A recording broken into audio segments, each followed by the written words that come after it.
পাহাড়ের একদম কোণে একটি ভাঙাচোরা ঘর এবং প্রচুর জঙ্গল এবং একদম শুনশান একটা জায়গা।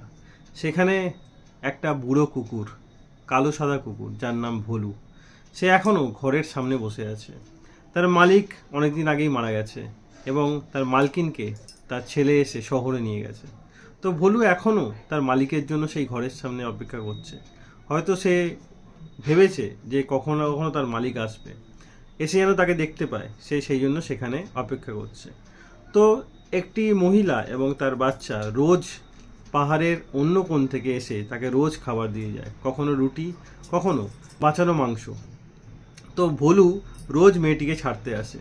মেয়েটি রাস্তার হাফ এলেই ভোলু আবার রিটার্ন বাড়ি চলে যায়।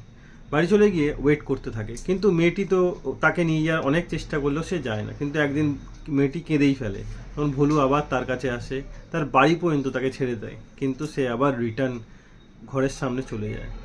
সে ভাবে যেন মালিক এসে তাকে দেখতে পায়। সে এখনও পর্যন্ত সেই বাড়ির সামনেই অপেক্ষা করছে এবং মেয়েটি এবং তার মা রোজ তাকে খাবার দিয়ে যায়। তো কুকুর কতটা প্রভুভক্ত হয় এই ভিডিওটা না দেখলে বোঝাই যেত না। কুকুর এমন একটা প্রাণী, আপনি তাকে যতটা ভালোবাসা দেবেন, রিটার্নে তার থেকে অনেক গুণ বেশি আপনাকে ভালোবাসা ফেরত দেবে। তো ভিডিওটি ভালো লাগলে অবশ্যই লাইক করে শেয়ার করে দেবেন।